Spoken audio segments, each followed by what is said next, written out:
I was so afraid to do things. If I didn't work on myself and do all these things to help overcome that, I would never have taken that phone call, never have come for the interview. And I definitely wouldn't have moved to New York for a completely new job, a new life. I mean, every day I'm trying to work on being better, and understanding my weaknesses is step one.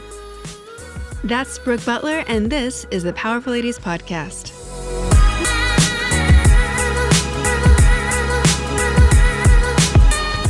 Hey guys, I'm your host, Cara Duffy, and this is the Powerful Ladies Podcast, where I invite my favorite humans, the awesome, the up to something, and the extraordinary to come and share their story. I hope that you'll be left entertained, inspired, and moved to take action towards living your most powerful life. Animals and pets are awesome.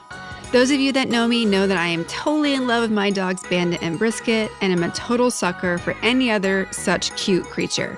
When Lauren Butler from episode 42 wrote me to recommend her badass emergency vet sister Brooke, I was an instant yes, both because I love Powerful Lady referrals and because I had so many questions. Like, how is it possible to love creatures and manage the emotional burden of hard vet decisions? How is the veterinarian world changing with the modern times?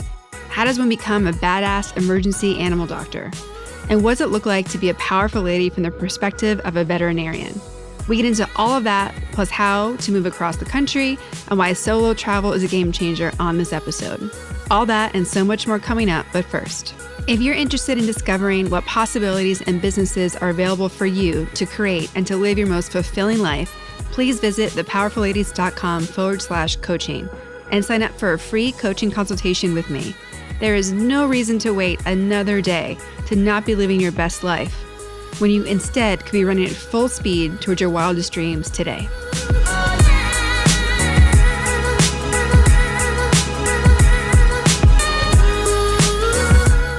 Well, as I was saying earlier, I loved the email that your sister sent me, and I'm actually going to quote her because it's so good. She goes, she is a badass emergency veterinarian doctor and also a medical director who oversees and runs her own hospital. She's independent, smart, and funny. You have to have her. I'm going to tell her that you're calling. Oh, wow. Setting the bar high over here.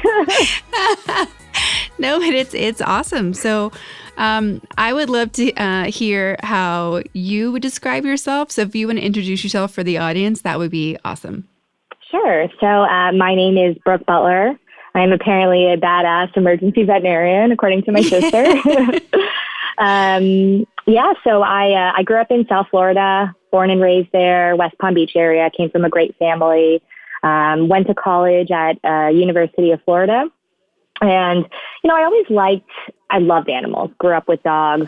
They were very passionate about it. My dad's a human physician, so he is a radiologist. And he always said my whole life growing up, don't go into medicine. It's changing so much. You just don't want to be a human doctor. But I really loved biology and I loved medicine. I was like, what can I do with this? And I kind of lost track of all that in college. And I was like, okay, I watch a lot of Law and Order and Criminal Minds and all that kind of stuff. And I want to be a forensic criminologist. And I said, I want to be those people on Law and Order. So I started taking some of those classes, and somehow I ended up in a biology class. And I said, man, I really do love this, but can't be a human doctor. So what am I going to do? I was like, well, I do love animals, so maybe I should be a veterinarian.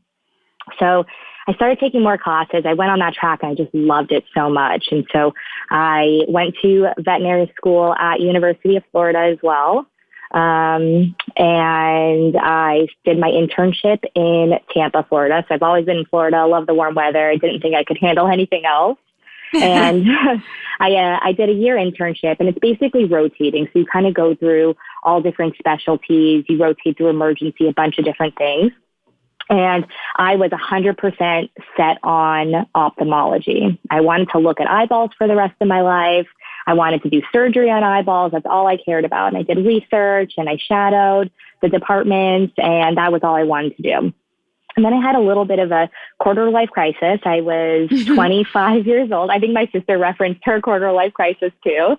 I think it's it's very important for us to grow, I think, to have a quarter-life crisis. It really changed my whole life. And I said, listen, I can't, I thought I could look at eyeballs the rest of my life, and I don't think I can do it. So what am I going to do? So I said, listen, I think I need some time to just clear my head. I'm just going to do emergency. I feel pretty comfortable. I'm just going to do emergency as a transition year. I don't want to do it for my whole life. I'll make a little bit of money. I'll travel the world a bit. So I spent a year doing that. I absolutely loved it. I'm an adrenaline junkie. I just love the excitement, not knowing what's going to happen. Super, super exhilarating for me. And so I did that for about a year and a half. And I started to get a little exhausted, a little bit stressed out. I said, oh man, this isn't really a career. It's not something I could sustain long term. And then I got in contact with somebody named David Butler. And he started this emergency hospital. It's called Veterinary Emergency Group. We call it VEG. It's based in New York. So he calls me and he tells me how it's very different and it's amazing. And he was kind of describing how it's different than any other emergency room out there. And so I was kind of miserable in my job. I said, listen, I don't know. I'm not really sure. I do need a change though. And I was considering completely different career path. Like I was even considering going to law school and just throwing out my whole veterinary career. I just didn't know what to do. Because for me, the alternative was going into general practice.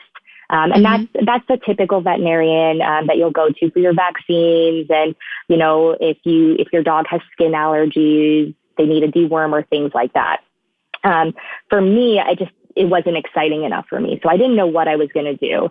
So I flew out to New York to meet with David Butler, and he told me all about, I really was just going out there for a free trip to New York, honestly. I was like, he'll fly me out there. I'll go visit my brothers out there. I'll go visit my brother. I'll visit the city. I had no intention of taking this job. And then I went into the car and I called my parents and I said, so I guess I'm moving to New York.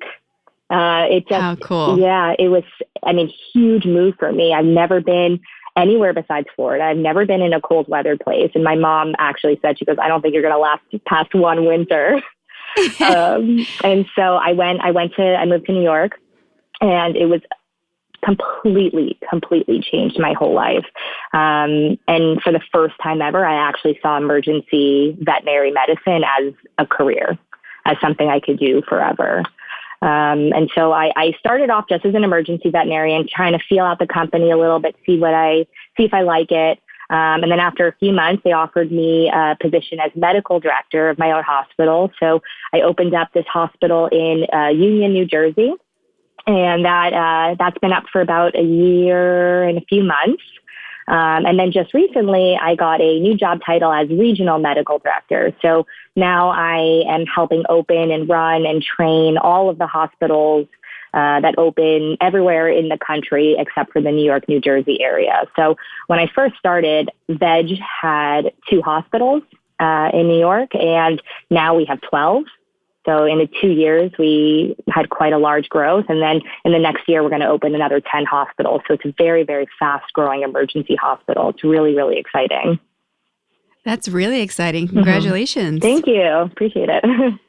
So how many cold winters have you been in New York now? Oh man, this is my 3rd. Nice. I think what it comes down to is just buying the right clothes. I would usually just wear a sweatshirt outside whenever I would visit New York, and that's why I was freezing, but I am fully bundled up. I am the first person wearing my winter coat in fall when everyone's still in t-shirts. Yes, 100%. Plus, being someone who comes from the Northeast, I really miss the opportunity to wear the layers and the coats and the scarves. But more importantly, I have so many questions about being an emergency veterinarian, being someone who loves animals. I have 2 dogs myself. We have an amazing vet here that I'm really happy with. And I always am amazed at how vets can love animals so much and be there for all the things that they need that for me would be so emotional. How do you separate, wanting to love on every animal and the hard choices or hard things you have to do in the moment? Yeah, it's a great question. So it's extremely difficult. And I think being a veterinarian in general is very hard, but being an ER vet is extraordinarily difficult because I'm not seeing the happy puppies that are just there for vaccines, perfectly healthy. I'm seeing the things that are dying. These family members that are, had seizures all night and the owner's hysterically crying. They have to put their dog to sleep. I'm seeing kind of the worst of the worst. And it's really, really hard. And I think kind of the advice that we're all given. So we're not really trained in how to manage this type of stress. I think kind of the training that we get is basically, hey, just try and separate it.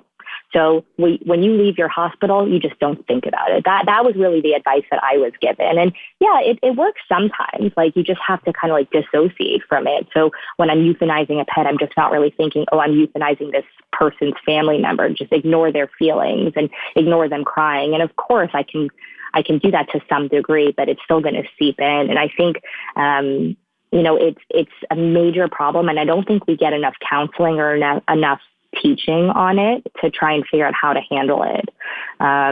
It really is tough. And it took me many, many years to figure that out. So when I was at my first job, I used to describe it as compassion fatigue, because that's what everybody says. It says, you've been working in this field for so long, you get compassion fatigue.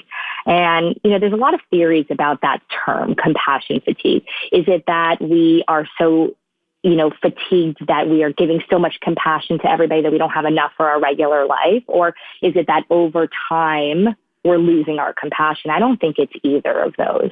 I think I have just as much compassion as I did 4 or 5 years ago when I started this career. I know veterinarians that are 50, 60 years old, and I think they have just as much compassion. I don't think that's the right term. And I've heard a lot of things said about what it is that's causing this distress amongst veterinarians. And I actually just read an article the other day that described it as ethical fatigue. So basically what we're doing is we're making these life and death decisions. And it's not the same as human medicine. We can't just do absolutely everything that needs to be done. A lot of it is based on what the owners want to do and what the owners are able to do financially. So it's really tough for us to be making these decisions. So, we'll have a dog come in and it's a perfectly healthy dog otherwise, but he broke his leg and he needs surgery. And yes, maybe it could heal with a cast, but probably not well. He'll have lifelong struggles, things like that. But what if an owner comes in and they have this dog with a broken leg and they don't have any money at all? What are you going to do? Are you going to offer euthanasia and euthanize this pet who has a treatable condition? Are you going to put a cast on it for free and then hope that they get the proper care, but know that this animal is probably going to suffer for the next few months not getting the proper care? It's a really, really tough decision. And if I could do the surgery for every single one of those cases, no problem, of course I would want to, but it's just not practical. So I think having those type of situations over and over and over again, it creates this ethical fatigue. I want to do the right thing. Am I doing the right thing? Am I offering the right options? Things like that. And I think it really can get to you. Well, I'm listening to that example and I'm like, give him the surgery. Like, we'll get the money. Right. I know. And that's how it is always. And I think another problem that leads to all this distress in the veterinary community is we get berated all the time. Like we're afraid of owners coming after us saying that we're money hungry because we can't help every single animal if they have financial concerns. It's not practical. We don't have the same insurance companies. So yes, there is pet insurance. And for everyone listening who has a pet, everybody get pet insurance. It is the greatest thing of all time. But not many people have it. And so if they don't have it, everything comes out of pocket. And so I give a lot of shit away for free. That's like, it's kind of a company thing for us. Like if you need to give something away for free to really help the animal, then do it. Like if an animal gets hit by a car and I need to give a pain medication, of course I am. I don't even ask about money. Of course I'm going to give a pain med. So I do give a lot of shit away for free, but sometimes it's just not practical. I mean, you have animals that need $10,000 of care for, heart failure. Some others, they're in respiratory distress. They'll need to be hospitalized for several days. It's just, you can't do that. And because we have the option of euthanasia, that always has to be a consideration. But it really weighs heavily on me. I mean, there's a lot of, and all veterinarians in this field, like, am I making the right choice? Am I pushing for the right option with this particular owner? Did I do the right thing? Did I set up the, prognosis, an outcome properly for the owner? Because that's another thing. Like, let's say they don't have any financial concerns. I will have to set it up for them in a way, hey, this is the prognosis. This is how I feel this case is going to go moving forward. And based on how I describe it and what kind of tone I use and the way that my face looks when I'm describing it, that's going to make their decision. And that decision is going to be either let's treat my animal or euthanize. And so, if I'm having an off day or I'm upset about something else in my life, I might be a little bit more negative in the way I describe it. And maybe down the road, maybe if it happened a week later, I wouldn't be describing it the same way. And so that's a huge burden for us to bear. And I think it really gets to people. I think veterinary medicine has one of the highest suicide rates of any profession. Female veterinarians alone, they're like 3.5 times more likely to commit suicide than the general population. So it's a massive problem. It sounds to me like there must be something structurally or culturally that we can do to change that, because it seems so unfair that you guys are holding all of this burden. Like, yes, you have the knowledge, yes, you know ways to solve the problems that people bring in with their animals. Mm-hmm. And like, that's like why it seems unfair that you guys need to hold all of the power and responsibility in that way. Well, so one of our dogs is 16. And he's awesome, and he's doing great for his age. Good. And, he's mostly blind and mostly deaf, but he sure knows how to find a treat drawer and demand treats all day long. So to me, that's a sign that he is like still ready to be here. And like his health is good. He's on some meds, but like in general, he's fine. Like no one knows he's 16. Yeah. And great. There are also days when, whether it's, he hasn't been diagnosed, but if it's doggy dementia or something else, because he'll have some days where he's great. He's going outside, he's doing his business, everything's fine. And other days I'm like, how have you peed in the house 3 times? Like, what is going on? No. And it's like there's a lot of extra work. And I can imagine people who don't want to deal with, the cost of the meds he's on, the fact that sometimes he has accidents in the house, and then, just watching him sometimes walk into walls, that it's like, it's a choice, right? And for me, it's like, no, like, I think as his owner for 16 years, I'll know when he's like, I'm complete. And he's not there yet. Yeah. But I can imagine that lots of people could have said it was his time to go sooner based on other metrics they're using. I think that's the hardest decision, and it's the hardest thing for people to make. And they ask me all the time, what should I do? Yeah. Like, is this the right decision?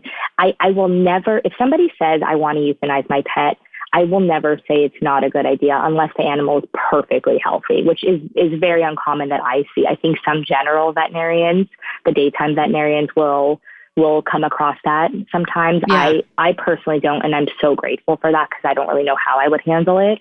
But it's very rare that somebody comes to me with an animal that absolutely shouldn't be euthanized and they want to, because they're usually coming in for something pretty severe if they're in the emergency room. So I will never, if somebody wants to do it and they've made up their mind, I will support it. I will always tell them you're making the right decision. You are doing everything that you can be doing for your pet. I think, a lot of times there's some other people who don't know what they want to do and they're asking me for advice. What would you do for your pet? And the crazy thing is I think I would be pretty irrational with my own pet. I think I would, I have 2 dogs, and I think I would probably keep them alive much longer than I should. If they had a really severe debilitating disease, if they were hit by a car, something like that, I think I would do absolutely everything I can until probably my technicians and fellow veterinarians or family members would come to me and say, Brooke, you really have to let go. So I hate when people ask me that question, because I don't think you want to do what I would do. Yeah. But I think there's two types of people that come in for and are considering euthanasia. There are people who say, I don't want him to suffer anymore, even if it's something that, there's a potential, a small chance he could be better. I don't want him to suffer. So this is a perfect example. There's a disease called a hemoabdomen, and basically it's a dog. It's mostly a dog. It can happen in a cat too. That's bleeding into their abdomen, and it's usually cancer. It's cancer on the spleen or the liver that's bleeding. When I diagnose it, it's very easy to diagnose. They come in the hospital. They have pale gums. They're having a hard time breathing. Their belly's usually big. And I put the ultrasound probe on their stomach, on their abdomen, and I see that there's blood, and I pull a sample. And then we have to decide what to do, because the next step is surgery. You have to go to surgery. You have to stop the bleed. You have to remove the tumor or the organ if it's on the spleen. And so it's a big surgery. Recovery period is about 2 weeks. It's pretty intense. They're usually in the hospital for several days. Most of the time, it's a malignant cancer called hemangiosarcoma. And for those, they have maybe 3 to 6 months to live. And so there are some people that say, listen, he might make it through the surgery and have a wonderful 3 to 6 months, but I do not want to put him through that. And then there's some people that say, I want to do absolutely everything until he is taking his last breath. And there's no right answer. It's really hard. And I know in my personal experience, I grew up with golden retrievers, and this is the disease that they always get. This is what most of them pass from. And in the beginning, we did absolutely everything. We took them to surgery. We took them to another surgery, like whatever it would take to cure them and to give us a little bit more time. And then over time, we started to realize, hey, this is kind of selfish. We're doing this for us, and it's so much to put them through, and it's for 3 months. And at some point, they're going to have another episode where they're going to collapse and have a hard time breathing, and I don't want to put them through that. So we elected as a family to not do those surgeries anymore. But it's a really, really hard decision for those types of things, because, you could buy some time, but is it worth it? Do you want to put your pet through that? It's a tough decision. Yeah. And for me, it crosses over so much with like human euthanasia options, because I don't see much of a difference between my dog and my human family members. Right. And it just opens up that whole Pandora's box of, there's moments when it's like, of course you would fight for this dog. You'd fight for, your mom. And then on the flip side, you'd be like, wait, if I can like give my dog this gift of like relief and thanks for everything it's done, like why can't we do that for humans sometimes? Like what? I know. It's like such an interesting space. And I find it interesting that some states have embraced that and others are like, of course not. And everyone who, has gone through the situations that would have you have those discussions about a human life, I just think it's really interesting. Like you only can know that perspective when you're in it, similar to what you're saying about with your own dog, right? Right. It's so personal and so specific to all the other factors that are involved. Right. And I think the biggest difference is in the human side of things. In human medicine, we really value quantity of life more than anything. For the veterinary side, we value quality of life. And so if they're not living a good quality of life, then it's time for euthanasia. We don't care if they live another 1 month if they're suffering, versus in human medicine, we want them to live as long as possible. And I always tell people, so my dog actually was diagnosed with cancer, and I never was a big supporter of chemotherapy for animals. I didn't want to put them through that. But then I learned a little bit more about it, especially going through vet school. And I ended up deciding to put him through the surgery and chemotherapy because he had a much better prognosis. They gave me 3 months without it and 1 to 2 years with it. So for me, I valued that time. I felt that was a good enough time for me to put him through it.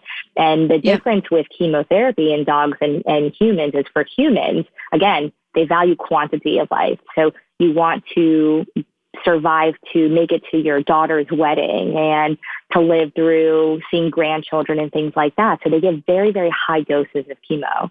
And so that's why they have all the side effects. They lose their hair, we vomit, GI signs. It looks terrible. versus animals, we care more about quality of life, not quantity. So they give much smaller doses of chemotherapy. So they don't get those side effects. They don't get those terrible GI signs. They don't lose their hair. But it gives them a pretty decent quality of life for not as long. They rarely go into remission with chemotherapy. Sometimes they do, but not commonly.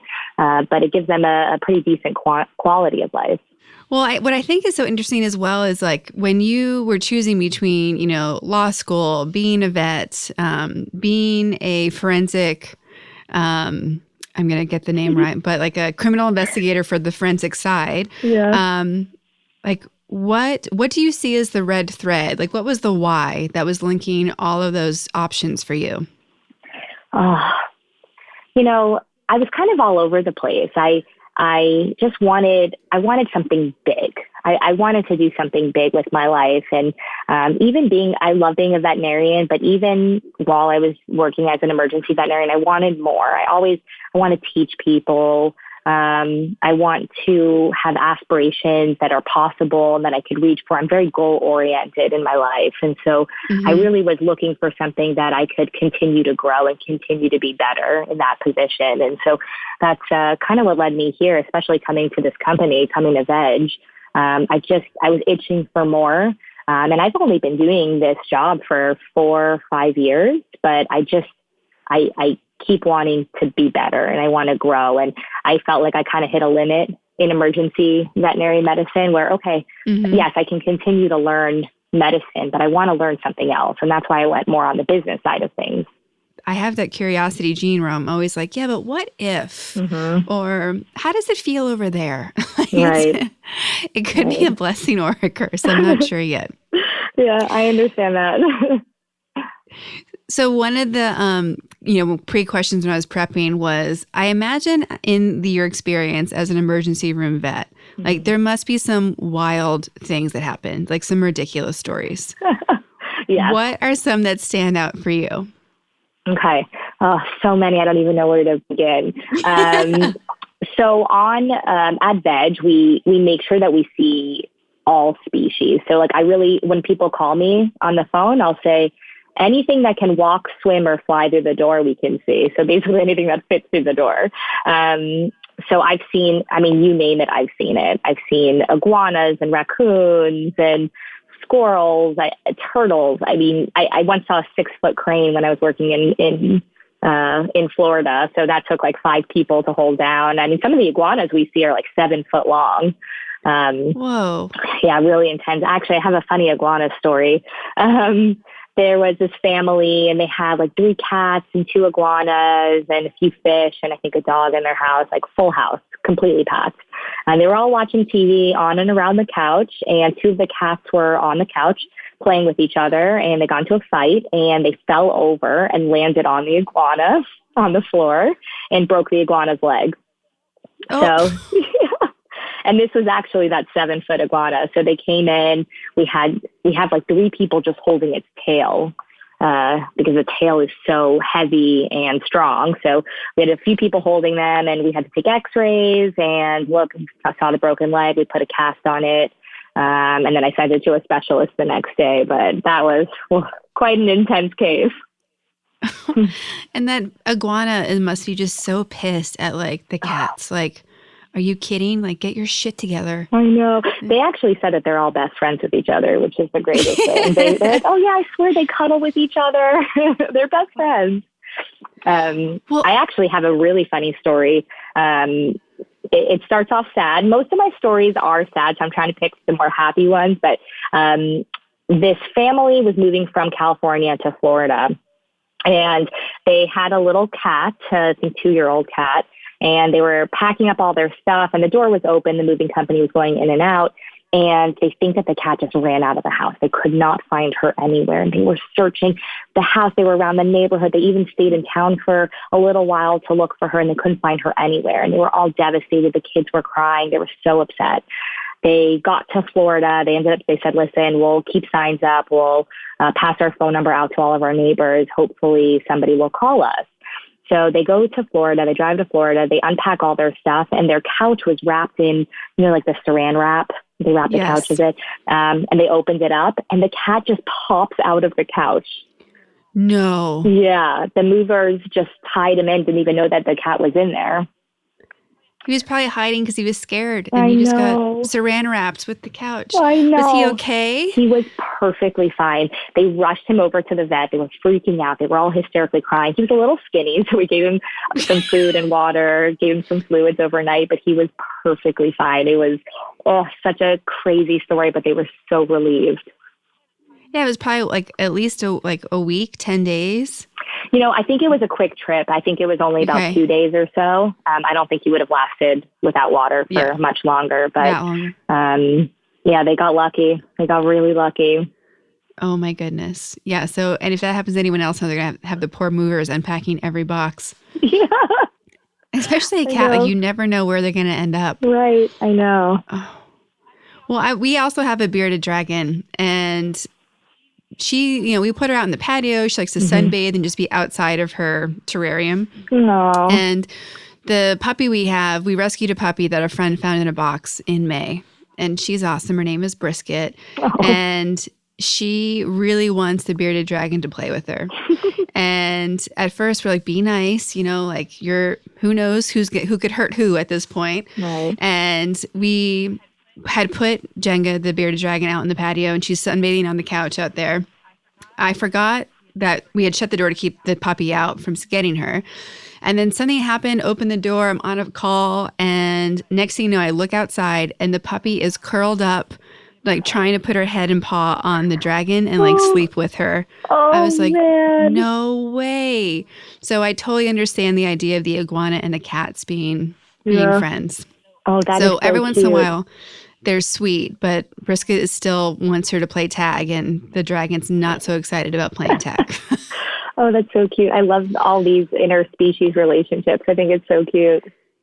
Yeah, and there's a lot more, and I'm glad that thanks to the good side of social media, you see more of them now, because the cuteness overload has to outweigh all the drama overload that comes from it. Yeah, absolutely. But it's very cool. And I think also thinking about the interspecies, like seeing the reaction to like people in Australia trying to rescue as many animals as they can.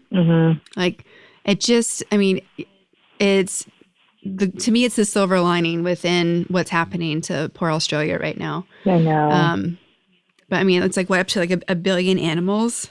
Like, that's crazy. It's crazy. Veg is actually trying to find out how we can send some of our veterinarians over there to help out for several weeks, because it's just devastating. It's devastating out there. I think they need all the help that they can get. Yes, on all fronts, whether it's human help and support, animal help. I can only imagine as well the levels of reforestation that they're going to have to go through also. It's crazy, the impact. Yeah, it's devastating.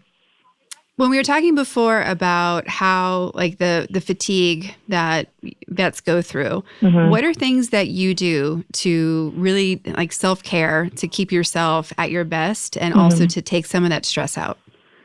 Yeah, it's a good question. So I think the idea of work-life balance has really been focused on life, the life part of that. So of course I take time for myself. I love to get foot massages. It's everywhere all over New York and New Jersey, but it's my time to just relax.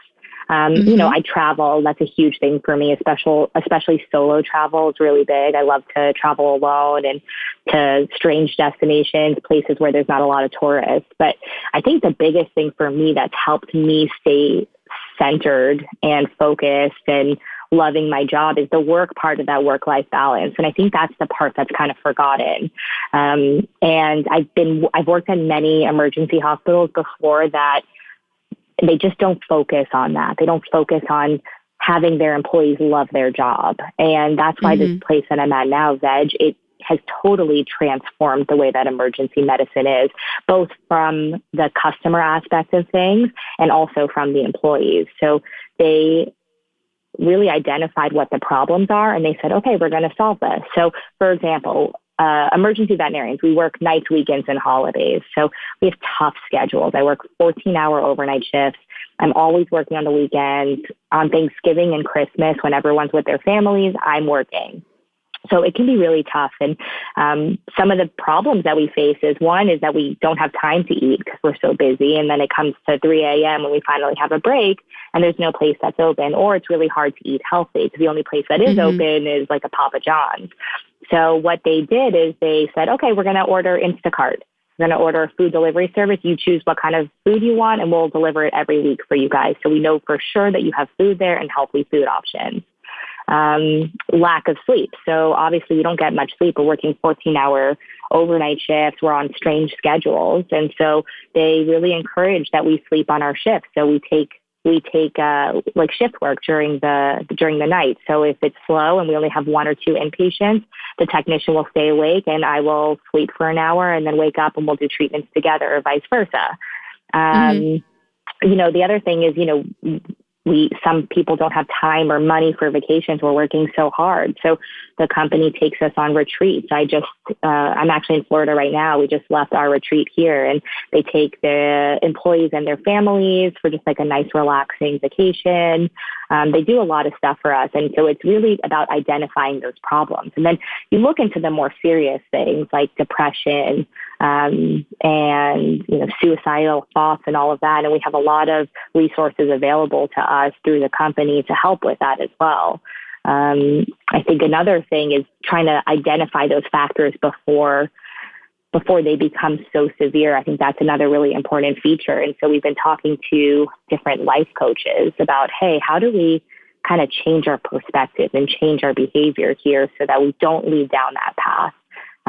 Almost like a preventative measure. So that's also been very helpful. So it's nice to have a company that really supports you and supports both your mental health and your physical health and really wants you to be happy, because their goal is for us to make emergency medicine a career. And that's what I was telling you earlier. This is the first time in my life that I realized, hey, emergency medicine can be a career. It can be like that. Yeah. And it's so important and needed. Like I feel really lucky where I am in Orange County in California. I'm lucky to have access to a lot of options for everything, including veterinary services and emergency services. And there are so many pockets of the U.S. that don't. Right. Just like there's a hospital for human shortage, there is definitely a hospital for animals shortage, depending on where you are. And with every vet I know or that I've personally met, they are all very high in the compassionate scale, like you were talking about earlier. And I know how hard they work to like squeeze in one more animal or how do we help everyone that's here and asking for help? Right. And so I really do. I agree with you in the sense of like, how do we give people more structures in this environment where they can fulfill their commitment to help everyone possible and not forget to help themselves. Right. Yeah, completely. And even like as you're, as I'm listening to your share, right, about like all the things that matter to you and how this comes through, like I really hear that in what's important to you, like not just helping the animals, but helping the people that love the animals also. Like, it can, everyone can win. That's our big focus actually is, focusing on the customer, because I think a lot of people go into veterinary medicine, at least they make a joke of it as, oh, I don't really care about people, I care about animals. But we're treating the people just as much as we're treating the animals. It's really important for us. And so we are a very, very customer-focused company, and that's what is changing the way that emergency medicine is being practiced right now. So let me ask you a question. Have you ever been to an emergency room with your pet? Yes. You have. Dog? Or was it the bearded dragon? It was the dog. Yeah. Okay. What happened? We had gone to visit my parents for Christmas and put him at a really awesome like doggy playgroup babysitter place. And when we picked him up, it was not the same dog. Like wasn't walking around well. Like literally went from, if he was a 10 when we left, he was a 4. And we're like, what happened? Maybe a 4. And so I thought, maybe this is just his time. So I ran to the emergency room on like, to your point of like the days you guys have to work. I think it was New Year's Day because like we picked him up maybe the day before New Year's Eve. And I'm like, no, this isn't right. Like, I'm not going to wait any longer. And we get there and they did all this work on him. And they're like, well, we think all his blood work was fine. Everything was fine. He just looked miserable and in pain. And they're like, we think that what may have happened is that when he was at the, kennel, that some other dogs may have jumped on him and like hurt his back.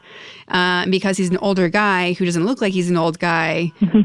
He probably got in the mix when he shouldn't have. Yeah. So he had to get laser therapy on his spine, and he had to get meds. He all this stuff. But then, like, after he started getting his medication, he got so much better. And then shortly thereafter, we did follow-ups with our regular vet, and it realized that he has the hormone imbalance, the cortisol imbalance. Oh, is it low or high?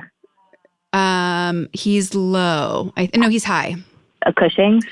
Cushing's, yes, thank you. And so ever since he went on the medication for Cushing's, that's also been like a game changer. Like that's all he needed to like suddenly have energy back.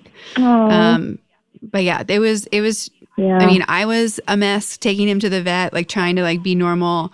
And then all the nurses there were like, listen, some dogs just know they want to make it through the holidays. So this is our busiest day of the year. I'm like, what? I know. So let me ask you a question about that experience, if you remember. Yes. When you walked into the hospital, what happened when you first walked in? I think I walked up to a desk where I filled out some information, and then I waited with my dog for a little while, and then they took him, and then I waited a whole lot more. Okay. So let me tell you how we're different at Veg. And this is the biggest thing of why I love my job so much and I am so passionate about it, is because of how we are completely revolutionizing the way that this is done. It's been done the same way for so many years.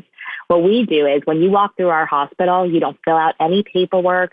You don't do anything when you come in besides go straight to our treatment area, you and your pet, and you see a doctor right away. So you'll see a doctor in under 10 seconds. So you go straight to our back and you never, ever, ever leave your pet. So you are going to be with your dog the entire time. Because I think that's a big problem is these are our children, right? Like these dogs and cats and iguanas and bearded dragons, they're our children, they're a family. And so if you go into a pediatrician's office, would they ever take your child away from you? Never. No, you would never let them. Not in a million years. And so they shouldn't be taking our dogs and cats away from us either. So we have our owners present for everything. So if they feel comfortable, they can see blood draws, they can see surgeries. They even see us doing the x-rays. They can't be in the actual x-ray room because of radiation, but they can watch through a little window. We have owners that camp out there. They'll sleep there overnight and sit there in the cage or right outside the cage with their pet. So we don't really have any rules with that because you really should be part of it. You should be there. You should see everything we're doing.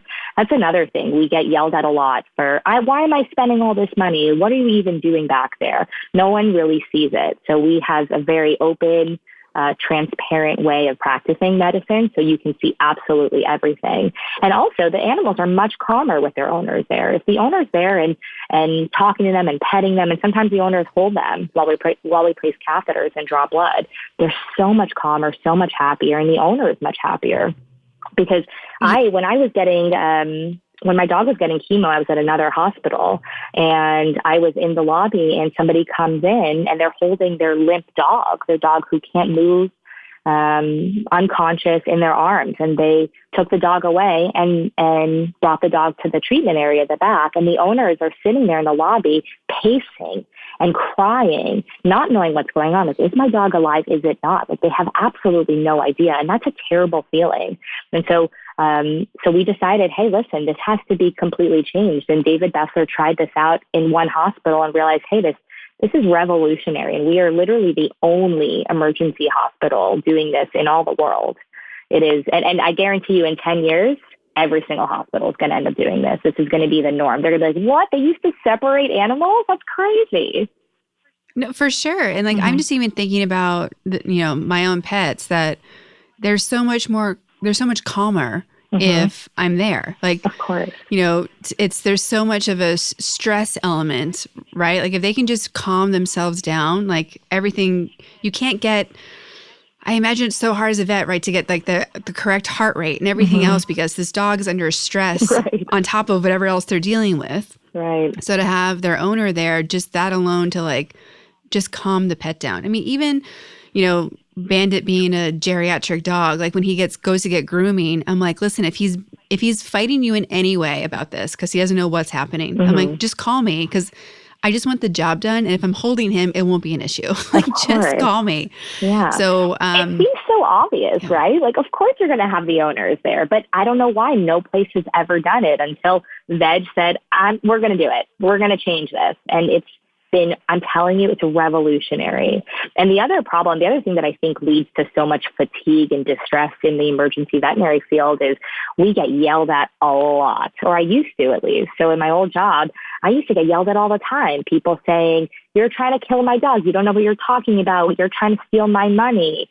All of these things. And it almost creates this trauma for us where we become afraid. I'm afraid of being yelled at or cyberbullied. A lot of veterinarians are cyberbullied, and bad reviews are left online saying that we kill animals and we're so money hungry, all that kind of stuff. And so all of that completely goes away when you have this different structure in veterinary medicine. So for them to be able to see everything and visualize it, there's no secrets. I will tell them everything. I'm so honest with them. They get to see everything with their own eyes.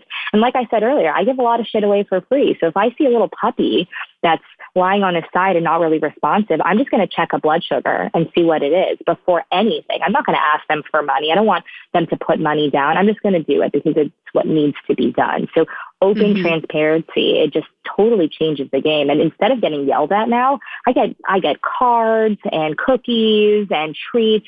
Over Christmas time, everybody brought over some gifts for us. It's been a huge transformation, and it's because we're doing it right for the first time in years and years and years. It's finally done right. Well, and I also just see so many possibilities to cross over into human medicine because, there's such even with the pet insurance in the vet world, it's still a much cleaner transaction when you look at the business part. Like there's less of all the stuff involved between lobbying and middlemen and all of that stuff, right? So if you can be providing this exceptional level of care for the cost that you are, which in compared to human costs is like staggering, and to put the the pet or the animal and the human owner first in that whole process, like it's not just changing the vet world. It's really just changing the world of medicine, I think. Yeah, I couldn't agree more. And, just the idea of waiting in an emergency room is mind blowing to me. Like the fact that you are concerned, you're there because you think something is seriously wrong, either with yourself, your child, or your pet. And so yet you still have to sit there and wait for an hour just to be seen. You're filling out paperwork when you think you might need to go see a doctor right away. Like I had an episode of shortness of breath recently, and I wasn't terribly concerned, but it concerned enough that it brought me to an ER. And I sat there for maybe 2 hours. I said, what if this was something really bad? What if my oxygen levels were really low? And I'm just sitting here. No one has asked me any questions about why I'm there, if I'm okay, if I'm stable. No one triaged me, nothing. It might just be an ear infection. The dog's going to be fine, but you're there because you're worried. And I always think about my mom because she's always very nervous about her pets. And so I always think, hey, these people could be like her and really nervous and not know if it's an ear infection or something more severe. So they need to be seen right away. And even if it's me just talking to them across the room, like sometimes it gets pretty hectic in our treatment area. We'll have 5 cases there, and I'm doing CPR on one dog and another dog is on oxygen. And then another owner comes in and the dog has an ear infection, and I'll talk to them from across the room, but they say, no, go ahead, do what you need to do. I'm okay. I'll just wait here. And so even if they have to wait for about 10 minutes or so before I put my hands on their dog, they're okay with it. And it creates this totally different level of customer service and customer experience where they're all there for each other. So they're all in one room seeing what's happening. And I see owners who've never met each other, don't know each other. And these are people in New York and New Jersey, so not the friendliest of people. They go up to each other. They're hugging. They're hugging each other. They're giving each other their sweatshirts and buying coffee for each other and holding each other's hands. I mean, we have some immensely insane stories of people who pay for other people's treatment They see that somebody's struggling and they pay for their treatment for their dog so they can get the care that they need. And we had in one of our hospitals in Florida, an owner called because their pet, she couldn't transport her pet. She couldn't lift him up. He was a large Rottweiler. And somebody in the hospital, another owner, didn't know this person, said, I'll go pick her up. So went over to that stranger's house and picked up her dog.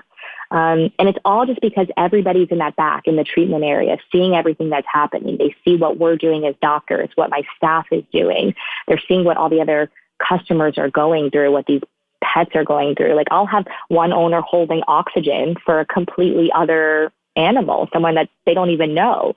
It forms this community. It's really, really remarkable, especially if you're in there and you can see it with your own eyes. It's quite an experience. Well, when you take the literal walls down that usually separate people, suddenly everyone remembers that we're in on this together. Exactly. Yeah, it's really been life-changing for me. And I always say, it sounds like I drank the Kool-Aid, but I'm just so passionate about this place and what we're creating. And we're growing so fast because we're doing something right. You look online, if you look at like Google reviews and Yelp reviews for many veterinary hospitals, especially emergency, they're not always great. And for us, it's mostly 5-star reviews. And there's a reason why, it's not like we're writing them ourselves. It's people who just have this experience they're like, I can't believe I just had an emergency room experience this good. Like you don't expect that. You don't expect it. No. I mean, and I think also I get why you're so excited.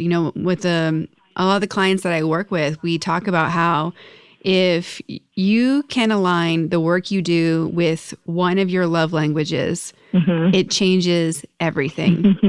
And most people talk about I need to find my purpose and my strengths. And I'm like, yeah, but there's a way to combine your skill set, your natural talent, and your love language where you get to a place where you can't, you would do what you were doing, whether you were getting paid or not, and getting paid is the bonus part.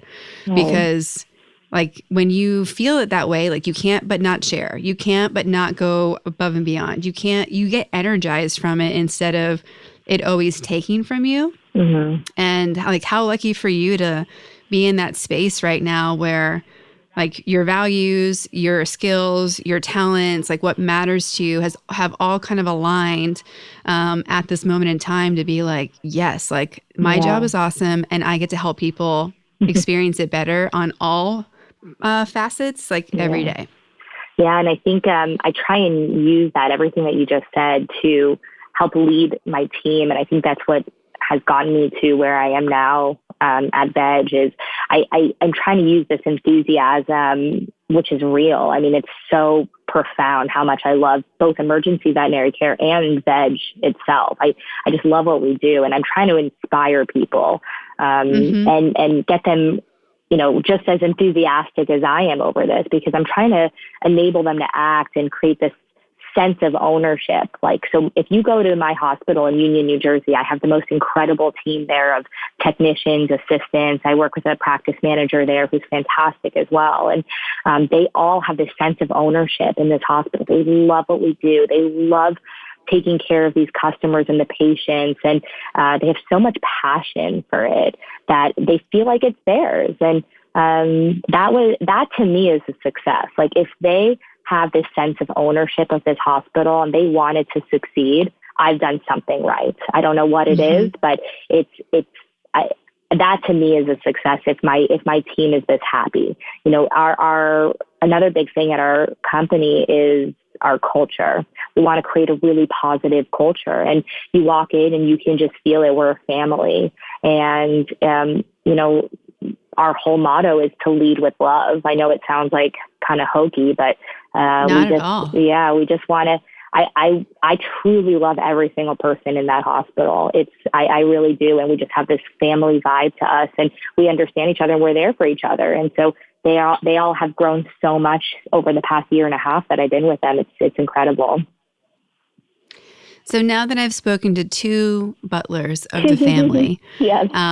What is it about, you think, your upbringing or, the insights that you guys shared as a family that has, at least for you and for Lauren, like put yourselves in positions where you see, like I get the impression that you guys are tapped into how capable you are to really make an impact in the world. And where did that come from?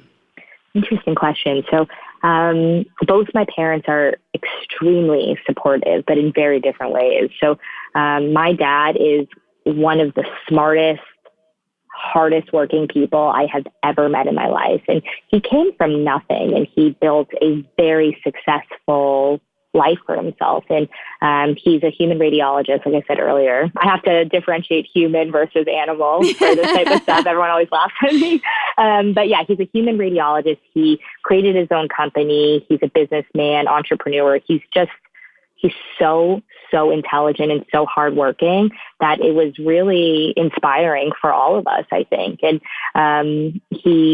what he lacks, my mom has. So my mom is calm and patient, and she instilled, I think that's probably one of my weaknesses. And that's something that I have been working on for years, is my patience level. I am the most impatient person, but I see my mom, who's calm, patient. She always looks at the big picture, those type of things. And that's really inspired me too. So I have like two polar opposite parents that I look to. My dad's more like, go, go, go, like act now, think later type thing. But I try and, I think self-awareness. I'm reading this book called Primal Leadership. It talks a lot about emotional intelligence, especially in a leadership role.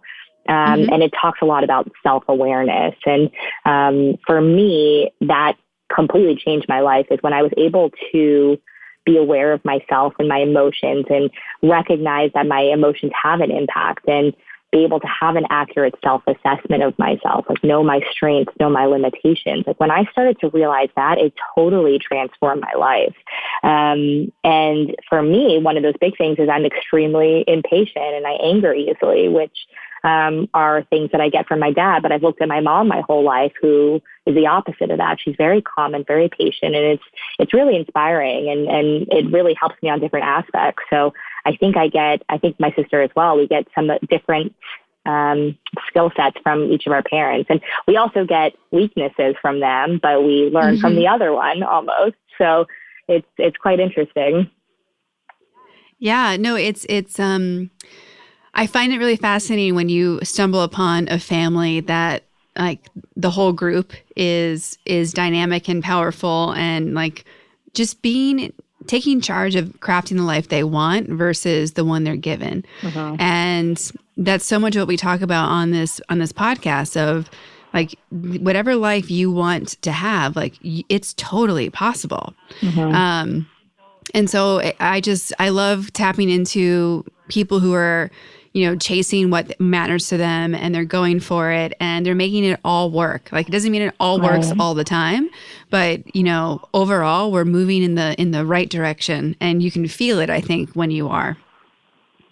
Yeah, absolutely. And I think making the leap, another thing that I have struggled with for probably my whole life is anxiety. Like I had debilitating anxiety, and especially with any type of change. So even small things like going on vacation, I would get so anxious about it. And my dad has this too. And it really created this barrier in my life. I was so afraid to do things. And so if I didn't work on myself and do all these things to help overcome that over the past few years, I would never have taken that phone call from David Besser. I would never have come for the interview. And I definitely wouldn't have moved to New York for a completely new job, a new life. And so, every day I'm trying to work on being better, and understanding my weaknesses is step one. When you think about all the people in your life, who would you say has inspired you the most and kind of kept you closer to the path that matters to you? I'm really close to my family, and so they hands down have been the biggest inspiration, all of them. Like my sister, she's the total opposite. So she doesn't really get anxiety. She's very open to change. So I stayed in Florida my whole life to be close to my family, close to home. in the place that I know. She moved to Colorado. She's like, okay, bye guys. I'm ready to, didn't know anybody. She moved to Colorado away from her whole family. Now she started her own law firm. She's always been open to new adventures and new change. And it's been really inspiring. My brother is very similar to my mom. Like, he's so compassionate.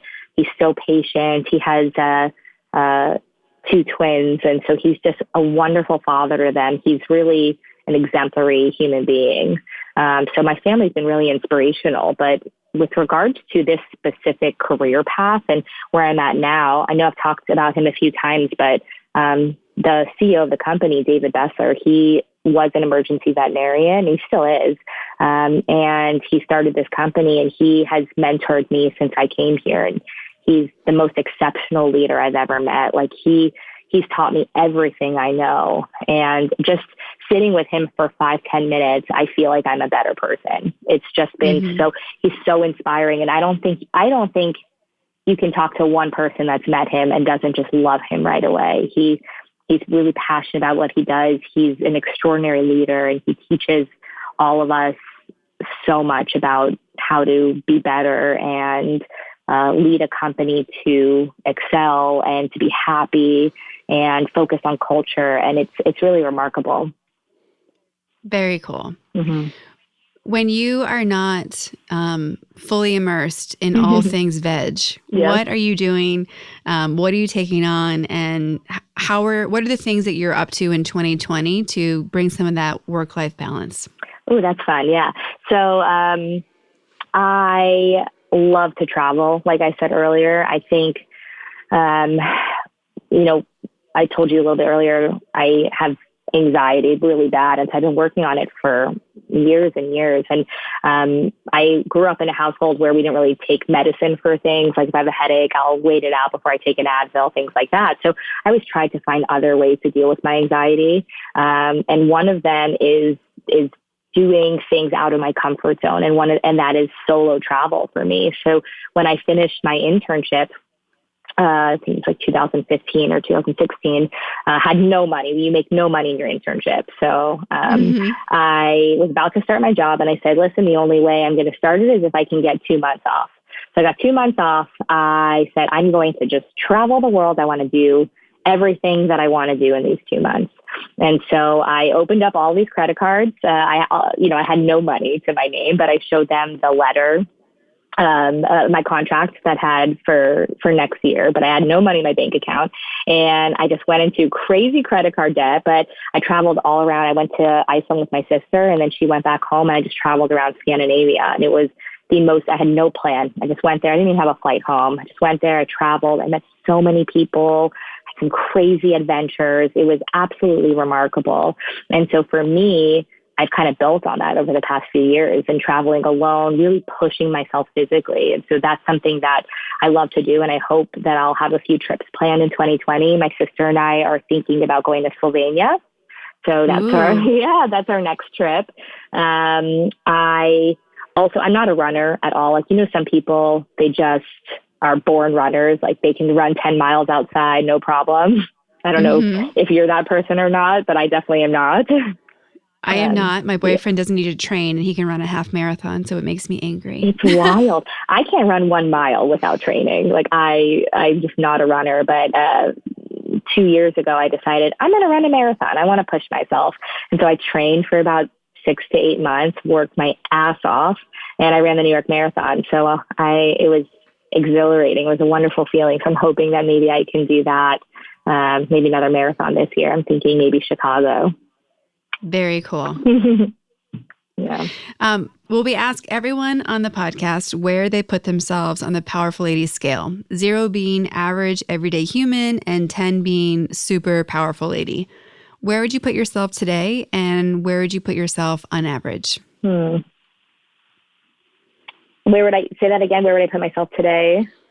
Yes. How would you rate yourself today, and how do you rate yourself on average, like a normal day? I think today's a pretty normal day. So I think I would like to say 3. And the reason I go so low is because I think humility is very important. And for me, I have a lot of strengths that I could focus on and that people tell me that I have, but I also have a lot of weaknesses and a lot of things I need to work on. And the second I get that I say that I'm a 10 is the second where I need to reevaluate in my mind, because for me, I need to really be aware of that. And it's important. It's important for me to grow. So I would say a 3.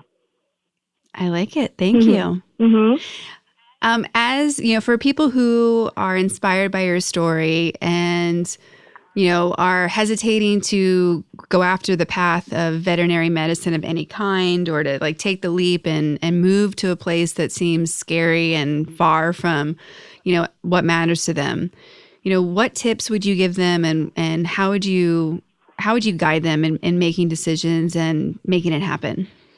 Yeah, I think there's a lot of options for us out there. We have so many things that we can do. And I think the biggest thing is knowing there's always going to be another path that you can go down. So always knowing that there's options out there is really important. So when I was having my quarter life crisis, I didn't know what I was going to do, but I had a million options. And was it hard? I mean, my sister completely changed her career. Is it difficult? Absolutely. Is it challenging? Of course. But you always have options out there. So pick what you're passionate about.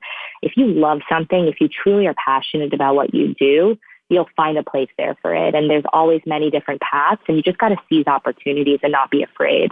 I always give advice to new people, young leaders, people who are thinking about joining VEG. I say, listen, you can either choose comfort or you can choose a challenge. And what's going to yield the best results is the challenge. Maybe it'll flop and it'll be terrible and you'll have to go back to where you were before, but that's okay. At least you tried and you're going to grow from it. So for me, I always will pick that challenge, and that's the best advice I could give to somebody.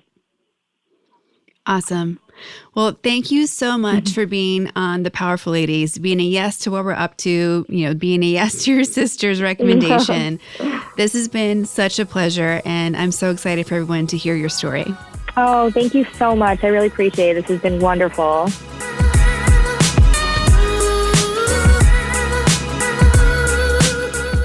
Lauren is correct. Brooke is incredible. It gives me such relief that there are people like Brooke and organizations like VEG out there doing everything they can, making veterinary experiences for both the animals and the humans the best it can be. You hear the pure passion in her voice for what she does and who she gets to be. I think she's also a great example for people who, like her, deal with anxiety, and showing all of us how it's something to manage and not to hold you back from adventures that are waiting for you. To connect, support, and follow Brooke, you can follow her on Instagram at DRBBUT. And of course, you can visit the website for VEG, veg.vet.